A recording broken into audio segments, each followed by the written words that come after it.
Our Inspirational Indie Authors podcast stream is proudly sponsored by Book Vault. Sell high-quality print-on-demand books directly to readers worldwide and earn maximum royalties selling directly. Automate fulfillment and create stunning special editions with Book Vault Bespoke. Visit bookvault.app today for an instant quote.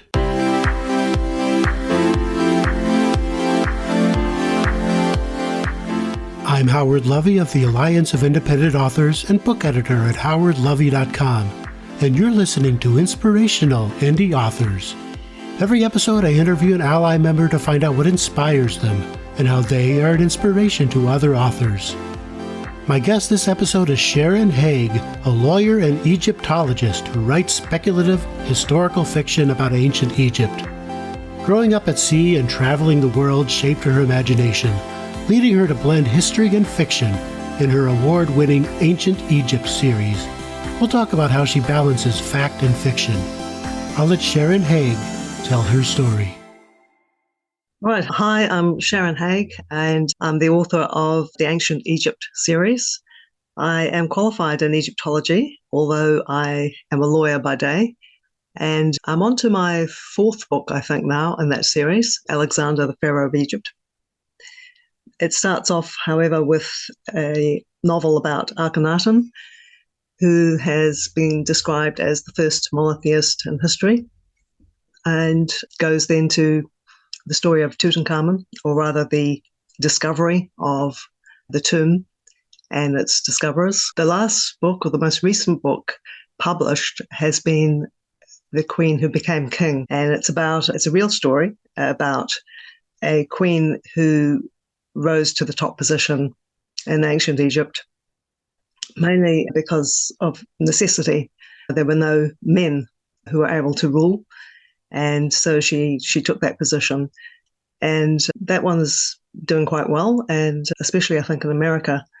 And so it's an interesting journey. Speaking of interesting journeys, there are your books, and then there's your real life. And you've probably heard this comparison before, but I'll do it again. It sounds like you're a real-life Indiana Jones story. So let's take a look at where you grew up and how you grew up. I think you grew up practically at sea, right? Yes, I was born in London, in England, and my father was a ship's captain. My mother was a teacher.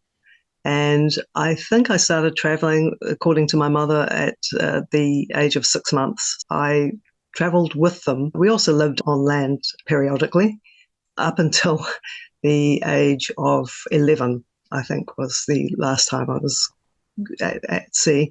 We had a 2-year stint for me, it was between the age of 9 and close to 11, and my brother was a bit younger than me, 18 months younger. So I had a companion, so that was nice. So that must have been quite an experience growing up. How did that sort of shape your imagination when you were young? I think it was crucial. My father would take us to various countries, which my mother would turn into social studies and history. So we would learn about the countries we were visiting. My parents were very good at learning different languages. And if we were going to Germany, everybody would be speaking German for a few weeks. If we were going, say, to China, I think my father actually did, both my parents have passed, but my father did actually speak both Mandarin and Cantonese. I don't have that facility, but it certainly shaped my imagination because we were always moving through different landscapes. Once we got off the ship, we would be traveling. So and visiting people as well, and learning about their customs. And I think that was very important because I always have seen people as being on a level playing field, so to speak. With that kind of childhood, I can imagine that you take people as they come. Yeah, and I think that the sea is an important factor as well. We had a very close family because obviously you are on board, but there is that need to give each other space. And I think that's the same for, say, the officers and the crew, people who actually do go to sea. They learn how to live in community, but they also learn how to give each other space. Mm-hmm. And one of the ways in which you do that is you go out on deck at various times. For us, it was in the evening, and just look at the sea. And it is an extraordinary feeling. You can see 360 degrees. It's like a desert, but it's just sea as far as the eye can see. And sunset time is a very powerful time, especially for a child. Mm-hmm. So, after dinner, we'd go out on the sea, and then I would go back into the cabins and start to write or paint until it was time for bedtime. During the day, of course, we studied. And I think it was actually a very good education because there are no gaps between 1 hour and the next. You're not running to class. You don't share a classroom with 30 other students or 20 other students. You have the focus of the teacher. I was fortunate that my mother was a trained teacher. In fact, I think she was New Zealand's youngest senior woman at one point. She was ducks of her school. Mm-hmm. She was one of those athletes who won the tennis cup, I think, every year. I have absolutely no sporting ability, and I certainly was never ducks of my school. So, now you started writing at a very young age. You mentioned that at the end of the day, on board, you'd go write and paint. What did you write about? I wrote about ancient Egypt. I fell in love with ancient Egypt when I was 9.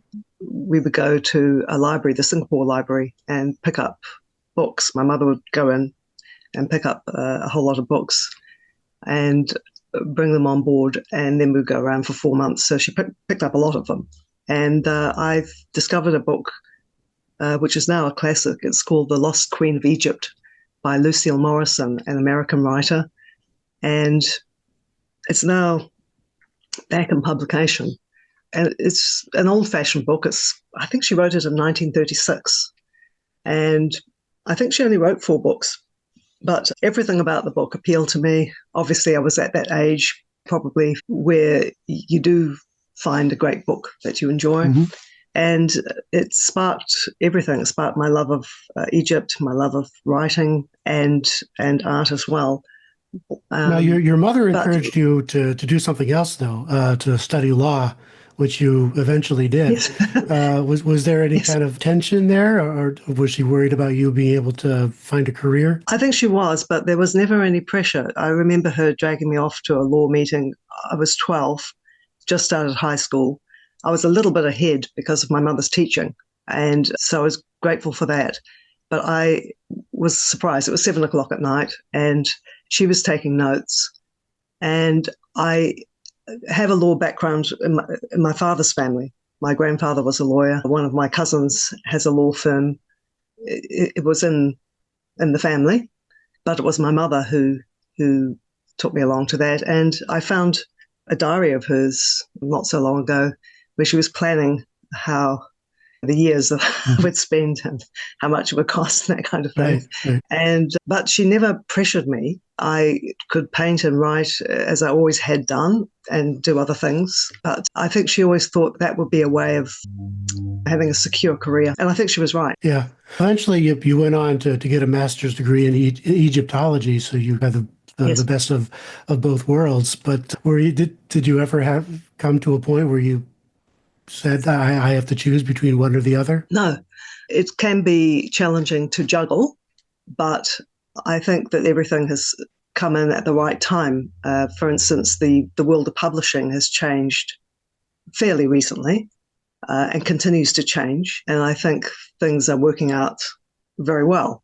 I don't think that publishing or being published years ago would have been a good idea. Mm-hmm. And Egyptology has grown as well. So the things I learned when I was a child have been debunked by science now. I was very lucky. I learned under Joyce Tilsley, who is, I think she's got an OBE now, and she's up for an award. She's one of England's best teachers, not just an archaeologist and Egyptologist, but she would bring out the best in every student. I didn't realize that Egyptology has changed. I thought here's the old stuff, and that's about it. It has changed a great deal. And even in Akhenaten, I've written about Akhenaten. I held it back for 20 years because there was a lot of controversy around it. I didn't want that. I didn't want to live with that. But there are so many theories about him, and we're up to a new theory as well. It's been interesting there's been a lot discovered in Egypt as well over the last few decades. And because of technology, a lot is being discovered now. So we're constantly changing our view. A lot of people don't realize this, and that is that the entire time scale of ancient history is based on Egypt.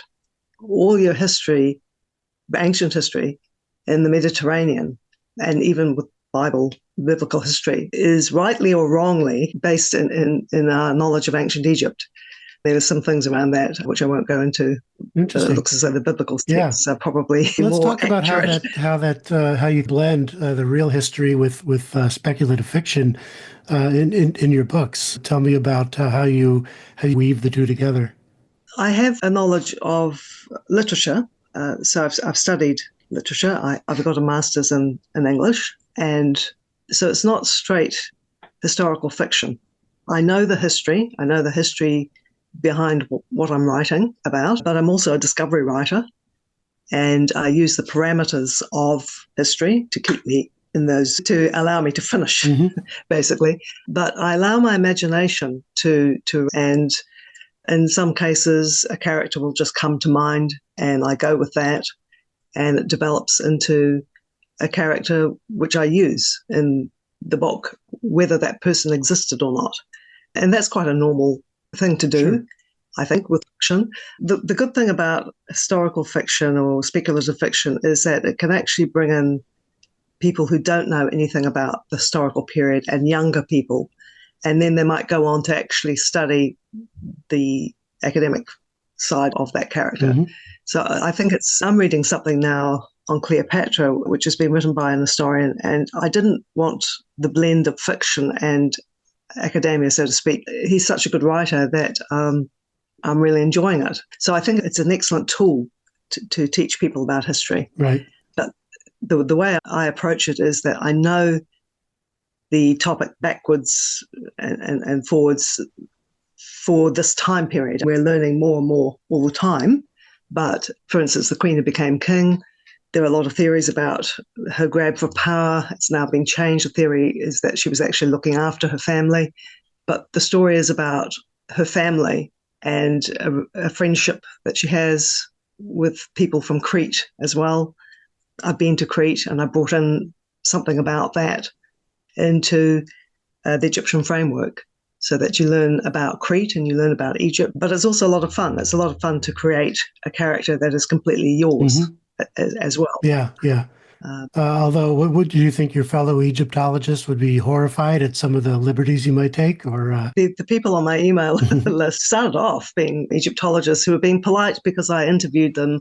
I've got some interviews on my website of Egyptologists. They knew that I had studied. I've been on some YouTube videos and stuff like that. But I noticed that some of the more eminent ones decided to unsubscribe after a certain time. And it's not necessarily that, it's just that Egyptologists have a career as well. They're busy with what they have to do, and they don't read novels, and they're not to know that you're writing from a literary viewpoint as well as an historical. They're too busy. Right. You know, a lot of them teach. They're writing their own articles. Yeah, it's probably just not for them, which is fine.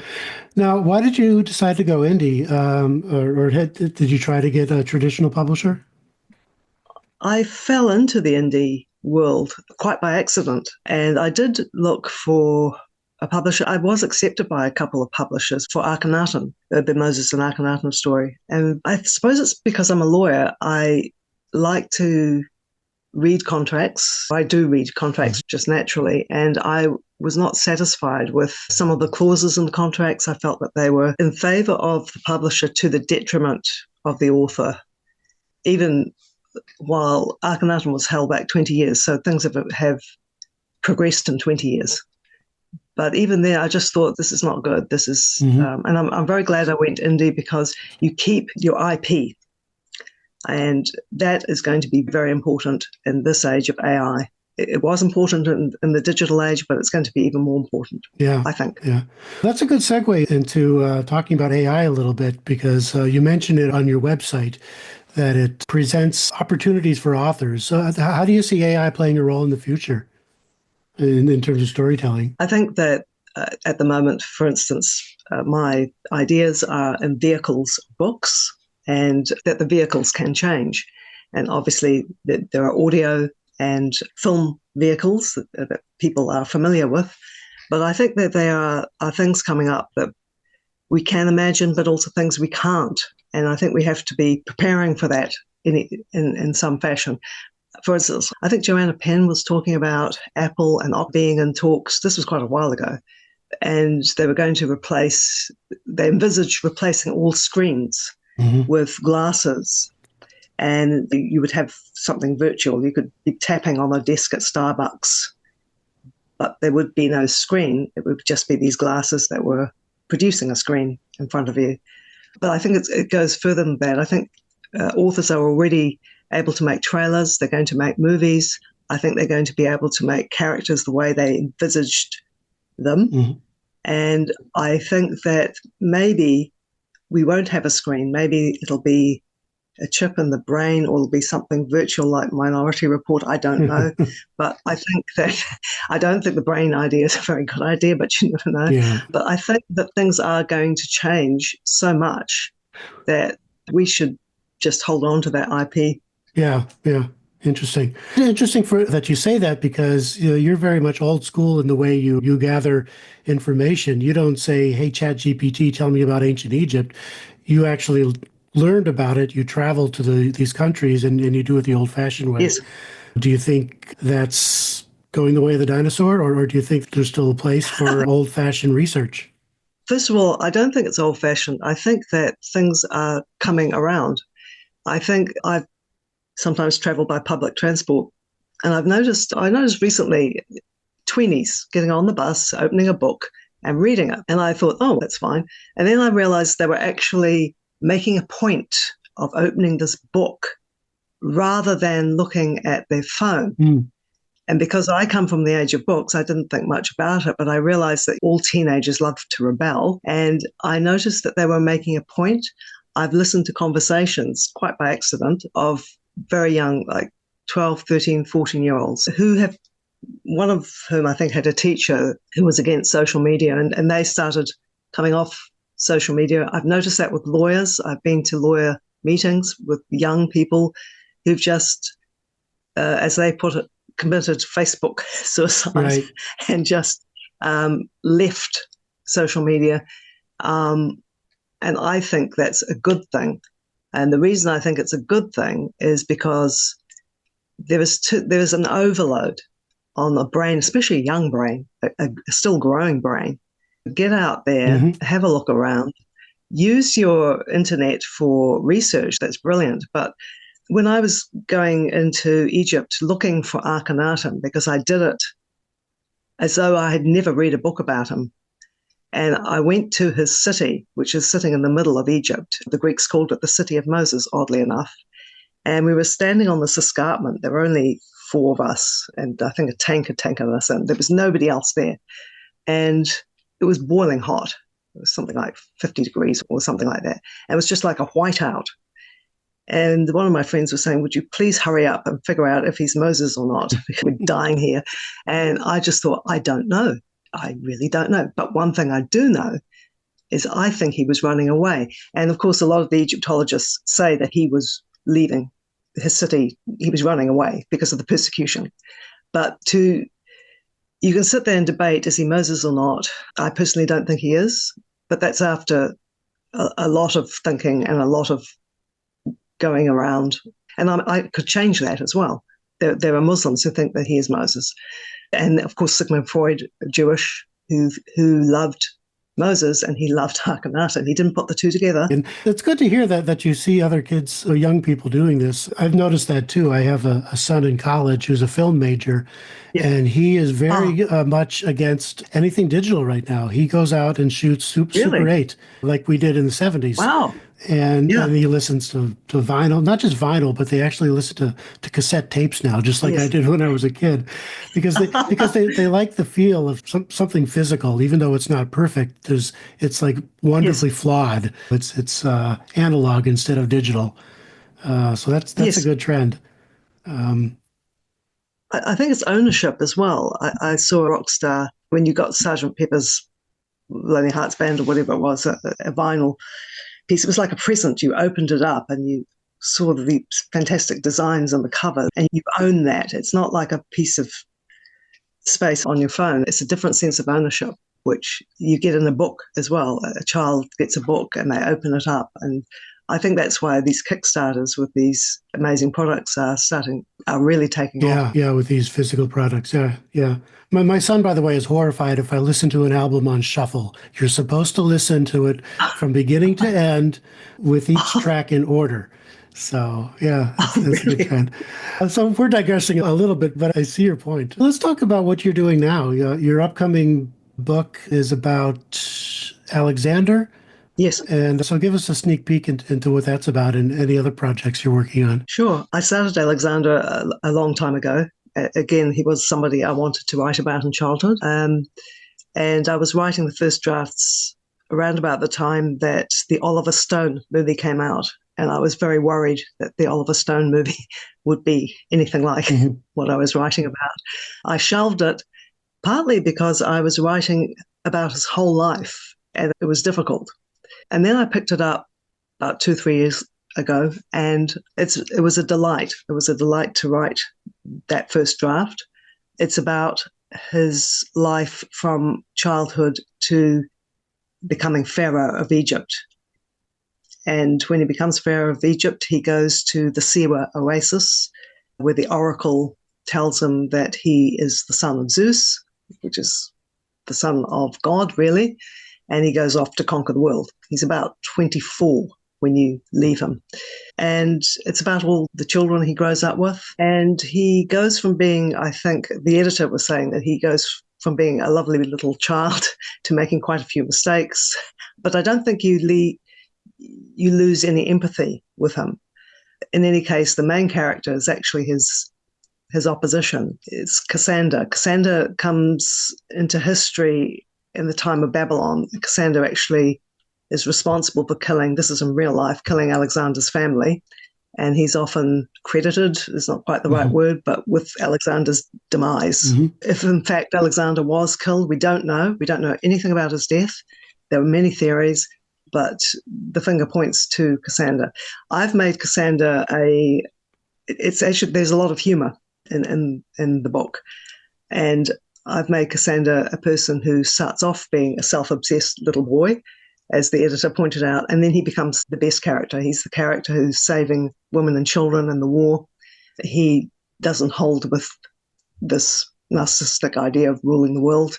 He is the conscience of the book. And the battle scenes are all there, but they're not overly gory in detail. And I think it concentrates on the characters themselves, their interpersonal relations. So, yeah, I think that gives an overview of it. Are your books mostly character-driven rather than plot-driven? The plot is the actual historical events, and I think that helps. I remember when I was a child playing with my brother, and I would be interested in the toys we were playing with and the characters and keeping them safe. And my brother was interested in wrecking everything and the technology behind things. And I think that when a woman is writing, I don't know, it's a generalization, but Alexander to a woman, I think, is necessarily different than Alexander to a man. Having said that, there is a series on Netflix, which is written and produced by a woman. I personally have just kept away from a lot of the gore and stuff like that. I think that you can bring in people better if you have the relationship going on between the characters. And I think it's something men are interested in as well. They're interested in the camaraderie between these men. So I think it's a book that both men and women can read. There's a lot of action there, and there's also the characters there. I don't think you can have just the battles on their own. And I almost think that might have happened. That might have been an issue with Oliver Stone's film. Frankly, to me, and maybe I'm not the typical male, but battle scenes really bore me. And I like it's repetitive, and I like to know who these people were, or at least the author imagined these people were. And you're an Egyptologist, so you probably have a better handle on what they might have been like in real life than most people. This has been fascinating, Sharon. I appreciate you taking the time to give us your insight about writing, about analog versus digital, and in ancient Egypt. This has been fascinating, and thank you for appearing on the show. My pleasure. Thank you. Bye. Thank you, Howard. Thank you. Bye. Bye. You've been listening to Inspirational Indie Authors. I'm Howard Lovey, Content and Communications Manager at the Alliance of Independent Authors and book editor at howardlovey.com. This podcast stream is proudly sponsored by BookVault. Sell high-quality print-on-demand books directly to readers worldwide and earn maximum royalties selling directly. Automate fulfillment and create stunning special editions with BookVault Bespoke. Visit bookvault.app today for an instant quote. If you are a member of Ally and would like to be considered for the show, please write to me at howard@allianceindependentauthors.org and tell me what inspires you and how you can inspire other authors. As always, find more author advice, tips, and tools at our Self-Publishing Advice Center, selfpublishingadvice.org. And if you haven't already, we invite you to join our organization and become a self-publishing ally. You can do that at allianceindependentauthors.org.